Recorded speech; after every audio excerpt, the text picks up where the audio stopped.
पत्नी ने न जाने क्या किया था कि पति ने उसे एक के बाद एक कई थप्पड़ जड़ दिए। हमेशा हर सिचुएशन को शांति से हैंडल करने वाली पत्नी भी इस बार इतनी अशांत हो उठी कि उसने अपनी चप्पल ही निकालकर पति की ओर दे फेंकी। चप्पल पति के बालों को छूते हुए निकल गई। ये किस्सा यहीं पर खत्म हो सकता था, मगर पति ने इसे अपनी मर्दानगी का विषय बना लिया और बात बद से बदतर होती चली गई। रिश्तेदारों ने भी आग में घी का काम किया। किसी ने कहा, जो औरत अपने पति को चप्पल से मार सकती है वो ना ही तो वफादार हो सकती है और ना ही पतिव्रता। ऐसी औरत परिवार ही नहीं पूरे समाज पर कलंक की तरह है। बीवी के पक्ष वाले कहा पीछे रहने वाले थे। किसी ने कहा 21वीं सदी में भी जो स्त्री के साथ मारपीट करते हैं उन्हें तो जेल भेज देना चाहिए। तो कोई कहता जरूर उसको कोई और पसंद आ गई होगी इसलिए अब पत्नी से मारपीट करने लगा है। बात कोर्ट तक पहुंच गई। दोनों पक्षों ने एक दूसरे के खिलाफ केस फाइल कर दिया। पति ने चरित्रहीन होने का तो पत्नी ने दहेज और शारीरिक उत्पीड़न का आरोप लगाया। 2 वर्षों से अधिक समय के लिए केस चला था। इन 2 वर्षों के दौरान दोनों पति पत्नी अलग अलग रहे थे। इन 2 वर्षों के दौरान दोनों पक्षों के समर्थकों की संख्या कम हो गई थी। पहले जहां दोनों पक्षों में समर्थकों का समूह होता था, अब गिने चुने लोग रह गए थे। पति और पत्नी दोनों की आर्थिक स्थिति भी इस समय के दौरान नीचे गिर चुकी थी। जिन्हें वो अपना शुभचिंतक समझ रहे थे, पैसों की बात आते ही उन्होंने भी अपना पलड़ा झाड़ लिया था। अगर कोई देने को राजी भी हुआ तो मोटे ब्याज की शर्त पर। आखिरकार वही हुआ जो सब चाहते थे, डाइवोर्स। हर कोई खुश था, दोनों पक्षों के रिश्तेदार, उनके माता पिता और दोनों के वकील। लेकिन 5 साल की सुखद शादी और एक सुंदर बेटी होने के बाद मिले इस डाइवोर्स से पत्नी मूक थी और पति शांत। शायद ये एक इत्तेफाक ही था कि इस खुशी को मनाने के लिए दोनों पक्ष के लोग एक ही चाय की टपरी पर बैठे, आमने सामने। इत्तेफाक इसलिए क्योंकि ज्यादातर लोग जो एक दूसरे के विरोध पक्ष को सपोर्ट कर रहे थे वे एक दूसरे को अच्छे से जानते भी नहीं थे। पति पत्नी भी इन सभी से दूर एक दूसरे के सामने मेज पर बैठे।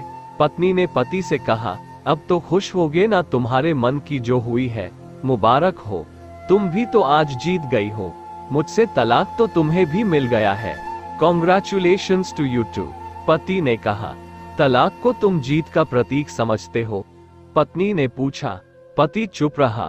थोड़ी देर की शांति के बाद पति ने कहा, मुझे तुम्हें 5 लाख रुपए अभी और हर महीने 8,000 देने का आदेश है। अभी मेरे पास पैसे नहीं है, इसलिए हमारा मतलब मेरा जो सिटी में फ्लैट है उससे तुम्हारे नाम कर देता हूँ। पत्नी बोली, लेकिन उस फ्लैट की कीमत तो 18 लाख की है। हाँ, लेकिन हमारी बेटी तुम्हारे साथ है और आगे जाके उसके खर्चे भी बढ़ेंगे, तुम्हें थोड़ी आसानी होगी। पति ने कहा, नहीं नहीं, मुझे सिर्फ 5 लाख ही देना और तुम हर महीने 8,000 तो देने ही वाले हो, मैं मैनेज कर लूंगी। अगर 5 लाख नहीं है तब भी कोई बात नहीं, पत्नी बोली। दोनों फिर से शांत हो गए। पति सोचने लगा, कितनी भोली और समझदार है ये औरत जो कुछ समय पहले तक मेरी पत्नी थी और अब अनजान। ये वही है जो कम से कम खर्चे में घर चलाती और पैसे बचाकर मेरे जन्मदिन और बर्थडे पर हमेशा मेरे लिए नए कपड़े खरीद लाती। कभी बीमार भी हो जाती तो पैसे बचाने के लिए मुझे मालूम न होने देती और घरेलू नुस्खों से अपना इलाज कर लेती। मगर घर में कोई और बीमार होता तो तुरंत डॉक्टर के पास लेकर जाती। मेरी ही मति मारी गई थी। नहीं, अपनी झूठी मर्दानगी के चक्कर में इतनी बड़ी गलती कर बैठा। पत्नी के दिमाग में भी उथल पुथल चल रही थी। अभी भी वैसा का वैसा ही है, पहले भी खुद से ज्यादा हमारे बारे में सोचता था और अब भी वही कर रहा है। ये वही आदमी है जो मुझे एक्सीडेंट से बचाने के लिए खुद मोटरसाइकिल के आगे कूद पड़ा था और अपनी उंगली तुड़वा बैठा था। पता नहीं कौन सी मनहूस घड़ी में झगड़ा कर बैठी। पति ने मौन तोड़ते हुए पूछा, अब तुम्हारे कमर का दर्द कैसा है? ज्यादा तकलीफ तो नहीं होती? पत्नी हल्का सा मुस्कुराई और बोली, अभी भी होता है, अब तो पेट में भी क्रैम्स उठते हैं। वो तो होगा ही, तुम योगा या कसरत भी तो नहीं करती हो। अब किसी गायनेकोलॉजिस्ट को जरूर दिखा देना। पति ने कहा, तुम बताओ, तुम्हारा अस्थमा कैसा है अब? क्या अब भी दौरे पड़ते हैं? पत्नी ने पूछा। हाँ पढ़ते हैं, पहले से ज्यादा, क्योंकि अक्सर इन्हें भूल जाया करता हूँ, याद दिलाने के लिए तुम जो नहीं हो अब, पति बोला।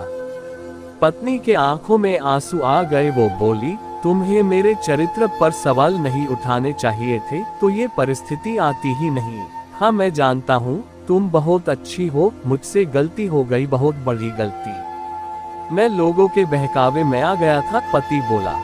तुमने भी तो मुझ पर दहेज का इल्जाम लगाया था, वो बोला। गलत था और इस बात का मुझे भी पछतावा हुआ, पत्नी ने कहा। पति कुछ कहना चाह रहा था लेकिन हिचकिचा रहा था। पत्नी ने पूछा, कुछ कहना चाहते हो? वो बोला, क्या सब पहले जैसा नहीं हो सकता? क्या मतलब? पत्नी बोली, मतलब कि हम फिर से पहले की तरह पति पत्नी बनकर, सच्चे दोस्त बनकर नहीं रह सकते। पति बोला, पर ये डाइवोर्स के पेपर दिखाते हुए पत्नी ने कहा। फाड़ देते हैं, पति ने अपने पास रखे डाइवोर्स के पेपर फाड़ते हुए कहा। पत्नी ने भी अपने पास रखे पेपर फाड़ दिए। सभी हैरान थे, वकील, रिश्तेदार और माँ बाप। पति पत्नी दोनों एक दूसरे के हाथ में हाथ पकड़े अपने घर की तरफ चले गए। दोस्तों, ये कहानी उन हर पति पत्नी के लिए बड़ी सीख है जो छोटी छोटी बातों पर लड़ते हैं और इन झगड़ों को बड़ा बना के अलग होने का डिसीजन लेते हैं। प्यार और झगड़ा तो एक सिक्के के दो पहलुओं की तरह है, दोनों को स्वीकार करना होगा, तभी ये पवित्र रिश्ता उसकी मंजिल तक पहुंच पाएगा।